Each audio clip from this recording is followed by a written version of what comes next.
नमस्कार प्रिय विद्यार्थियों, आज हम हिंदी साहित्य के इतिहास के सबसे रोचक प्रसंग, सबसे अधिक आकर्षक, सबसे अधिक पठनीय, सबसे अधिक साहित्यिक संवेदना और मार्मिकता को लिए हुए, अपने में समेटे हुए उस काल की बात करते हैं जिसे हम भक्ति काल कहते हैं।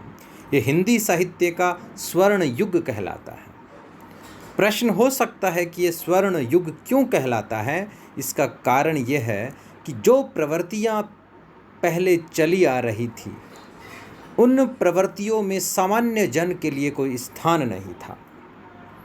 वहाँ राजसी ठाट बाट थे, लेकिन आम जन जो ने कविता का विषय कभी नहीं बन पाया। आम जन कविता का विषय, संवेदना का विषय, आम जन से जुड़ी हुई साहित्यिक शब्दावली और साहित्यिक भाव जो सबसे पहले आए वो भक्ति काल में आए। और जिस प्रकार का प्रचुर साहित्य इस काल में रचा गया, वो एक तरह से मानववाद, मानवीय करुणा, सामान्य जन की संवेदना, जीवन को जीने का सबसे सरल तरीका, जीवन में आशा और उम्मीद का एक नया दृष्टिकोण, अपने आप को किसी व्यापक के साथ जोड़ने का नया नजरिया,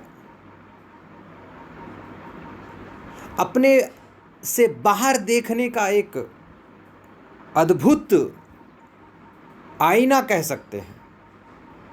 और सबसे बड़ी बात, अपनी भाषा में अपनी बात, अपने भाव सीधे सरल रूप से अर्पित और समर्पित करना। एक तरह से पूरा भक्ति काल सामान्य जन के भावों की अभिव्यक्ति का काल कहलाता है। चाहे वह ईश्वर के माध्यम से या ईश्वर को समर्पित होकर के की गई साधना हो, लेकिन इस पूरी साधना में किसी भी भक्त कवि ने, संत ने, सुधारक ने, कवि ने या कवयित्री ने अपने आप को सदैव एक जन सामान्य का वक्ता रूप में दिखाया। और यही कारण था कि भक्ति काल में एक बहुत प्रसिद्ध पंक्ति अष्टछाप के प्रसिद्ध भक्त कवि कुंभन दास की रही है कि संतन को कहा सी करी सो काम, आवत जात पनैया टूटी बिसर गयो हरिनाम। तो ये जो बात थी, ये भक्ति का मूल समझने में हमारी सहायता करती है। हम इस प्रसंग को देखते हुए ये कह सकते हैं कि जो भक्ति काल हमारे बीच में जिस अंदाज में आया है, उसका हमारे विद्यार्थी जीवन में इसकी क्या भूमिका हो सकती है। हम भक्ति को जिस तरीके से समझ सकते हैं, वो एक हमारे जीवन को लगभग 14वीं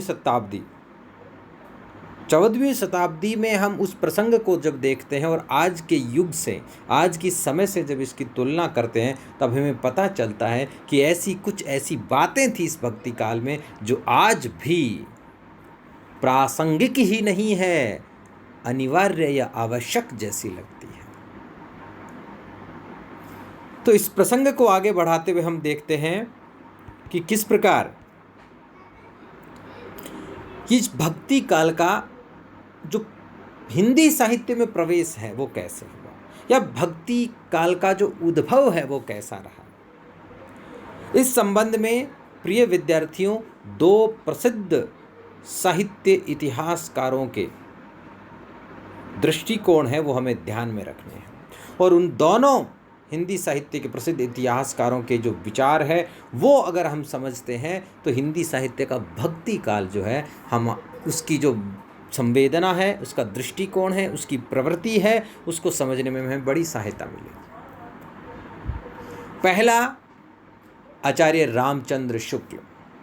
आचार्य रामचंद्र शुक्ल ने भक्ति काल के उद्भव के संबंध में जो अपना दृष्टिकोण रखा, उस दृष्टिकोण में एक बात थी जिसमें एक संकेत था कि भक्ति काल का जो उद्भव था वो कहीं ना कहीं इस्लाम की स्थापना के बाद गति पकड़ता गया। और उन्होंने ये बात स्पष्ट कर दी थी कि भक्ति का उद्भव दक्षिण में हुआ था, उत्तर में उसको प्रसार का अवसर मिला था। और वो अवसर किसने दिया? इस्लामी राज्य स्थापित होने के बाद जो हिंदू जनमानस था, हिंदू जनमानस के मन में ये भाव आया कि जब उनके पास जो अपना इतिहास, जो अपना जो वर्तमान जो था उसके हाथ से जब छिन गया था, अब उनके पास गौरव और गर्व के भाव कहाँ से आएंगे? ऐसे में उन्होंने अपने उस भाव को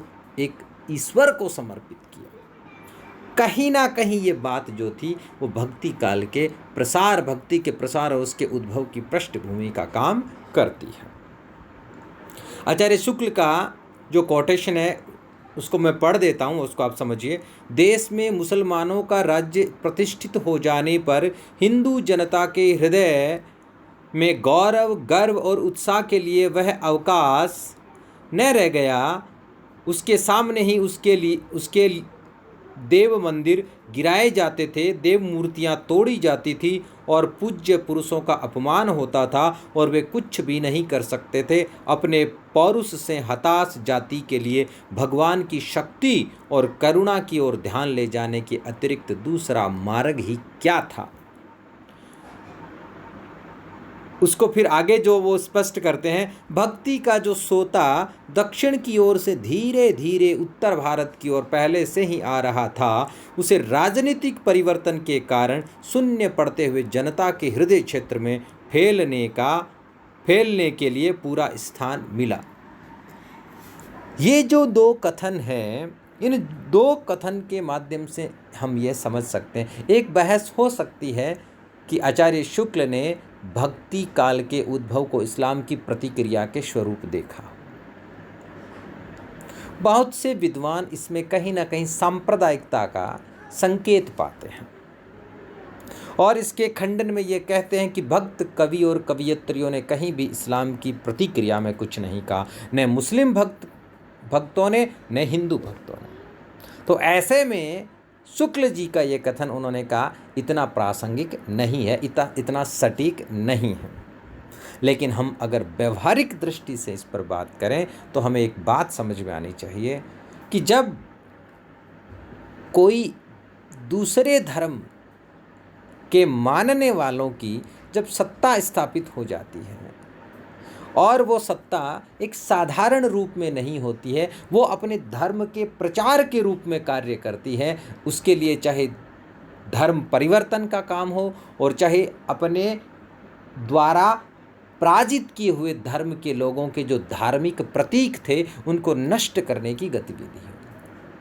जब आपके सामने आपके द्वारा बनाए गए मंदिर, आपके पूजा स्थल नष्ट भ्रष्ट किए जा रहे हो और आप कुछ नहीं कर पा रहे हो, और वो कुछ नहीं कर पाने का कारण सत्ता आपके हाथ से निकल जाना है, ऐसे में अगर निराशा के क्षण में कहीं ना कहीं एक आशा और विश्वास की एक लो ईश्वर में अगर सामान्य जन ने पाई, विशेष तौर से हिंदू धर्म के अनुयायी